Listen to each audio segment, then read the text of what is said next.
रात के अंधेरे में जब सब सो रहे होते हैं, तब कुछ चीजें ऐसी होती हैं जो चुपचाप जाग रही होती हैं। एक ऐसा ही पेड़ है पीपल का पेड़। वो पेड़ जो दिन में पवित्र माना जाता है, लेकिन रात में खौफ की परिभाषा बन जाता है। आपने भी अपनी दादी नानी या किसी बुजुर्ग से जरूर सुना होगा, रात में पीपल के पेड़ के पास मत जाना। लेकिन सवाल यह है कि आखिर क्यों इस एक पेड़ से लोगों को रात के समय डर लगता है? क्या यह सिर्फ एक अंधविश्वास है या इसके पीछे कोई गहरा धार्मिक और आध्यात्मिक रहस्य छिपा है? हिंदू धर्म में पीपल के वृक्ष को बहुत ही पवित्र माना गया है। भगवान विष्णु का वास इसमें माना जाता है। श्री कृष्ण ने स्वयं भगवद गीता में कहा है, अश्वत्थ सर्व वृक्षाणा, यानी मैं वृक्षों में पीपल हूँ। दिन के समय इसकी पूजा करने से पापों का नाश होता है, संतान सुख की प्राप्ति होती है और पितरों को शांति मिलती है। लेकिन वहीं दूसरी ओर इसी पेड़ से रात में बचने की सख्त हिदायत दी जाती है। यह विरोधाभास ही इस रहस्य को और गहरा बना देता है। पुराणों और हिंदू धर्म ग्रंथों में बताया गया है कि रात्रि काल में देवता पृथ्वीलोक में सक्रिय नहीं रहते और उस समय पितृगण, प्रेत और अन्य अदृश्य शक्तियां विशेष रूप से सक्रिय होती हैं। पीपल के वृक्ष को धरती और पितृलोक के बीच सेतु की तरह देखा जाता है। ऐसा कहा जाता है कि आत्माएं रात के समय पीपल के वृक्ष के नीचे विश्राम करती हैं। इसी कारणवश बहुत से धार्मिक ग्रंथ जैसे पद्म पुराण और गरुड़ पुराण रात में इस पेड़ के समीप जाने से मना करते हैं। यह भी कहा जाता है कि रात्रि में इस पेड़ के पास दिया जलाना देवताओं के लिए नहीं, बल्कि पितृ आत्माओं को संतुष्ट करने के लिए किया जाता है। ग्रामीण भारत की लोक कहानियों में भी पीपल के वृक्ष का डर साफ दिखाई देता है।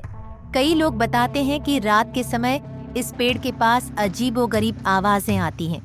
पत्ते बिना हवा के भी हिलते हैं और एक ठंडी सी हवा का झोंका महसूस होता है।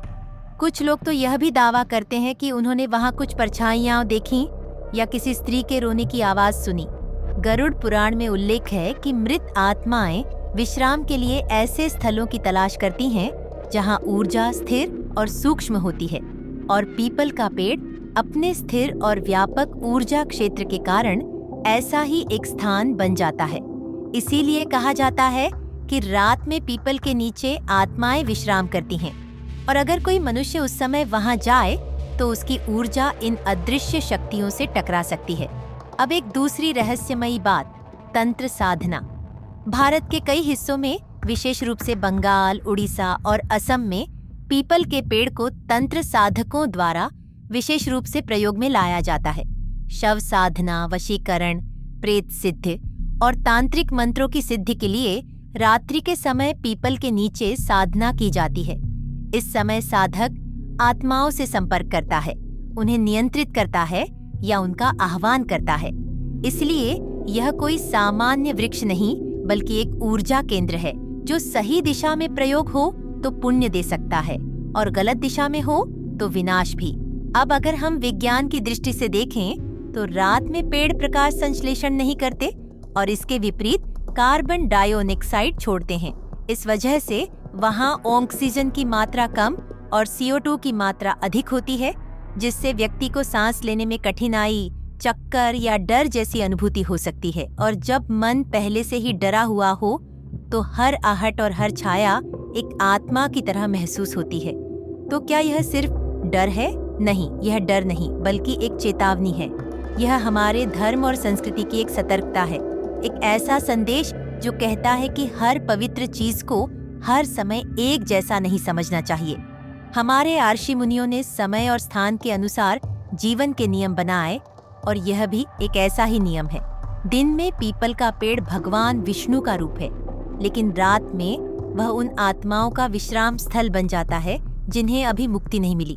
तो अगली बार जब आप रात के समय किसी पीपल के पेड़ के पास से गुजरे तो यह जान लें, वह सिर्फ एक पेड़ नहीं है, वह एक ऐसा द्वार है जहां धरती, आत्मा और अज्ञात शक्तियां एक साथ सांस लेती हैं। वह सिर्फ पत्तों से बना पेड़ नहीं, वह एक चेतावनी है, एक कहानी है और एक रहस्य है। अगर आपको ऐसे ही रहस्यमयी, डार्क और धर्म से जुड़े फैक्ट्स जानने में रुचि है तो अभी सब्सक्राइब करें हिंदू फैक्ट्स को। जहां हम लाते हैं वो बातें जो कहानियों से बाहर नहीं आती।